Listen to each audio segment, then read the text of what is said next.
So our work teams today are so diverse and Yeah. so often multiple generations are Hmm. represented in the same team that have different perspectives, different working styles. Kate, what have you seen as a leader to really get the most in a positive, Hmm. constructive way out of a multi-generational team? And why does servant leadership really Right. play a key role there? It's such a great question. And I have been fortunate enough to lead many teams that have a representation across the generational demographic cut. And that has been nothing but positive in my experience. Challenging, there are unique challenges, but very positive for everyone involved, just simply because regardless of demographic cut, we all bring such a unique perspective to the table in a team environment, and especially something like strategy, where that's my responsibility today and leading a business strategy team.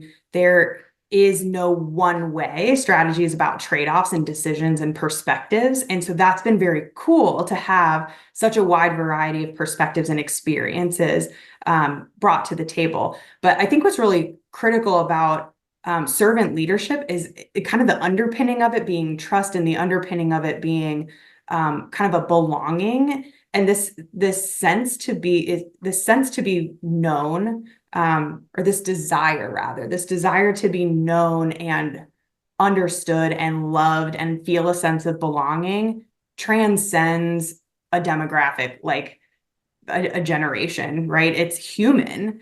And we all share that at the end of the day. And so being able to kind of tap into that as a leader and serve individuals in that way, it's more about making those connections at a human level and saying, how do I get the most out of you in your context and what you know to be true and the experience that you have bringing to this team? How do I coach the best out of you? And what do you need from me? And that's what that tends to look like in the different team experiences from my perspective. But it's never been more important than it is now, because there is such a jump, or that's my perception. There's such a jump between the realities and the experiences of generations today. And I have this firsthand on my team today. I have a representation from every working generation on my team now. So, and it's beautiful, it's wonderful, but it has to be treated with a certain sensitivity and respect from the leadership position.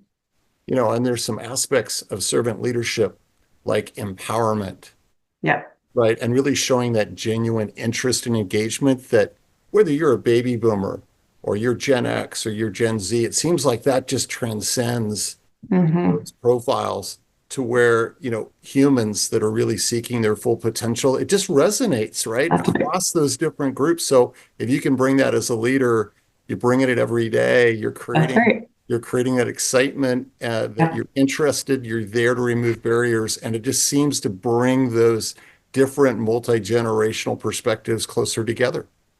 That's right. I think empowerment's a great word for it.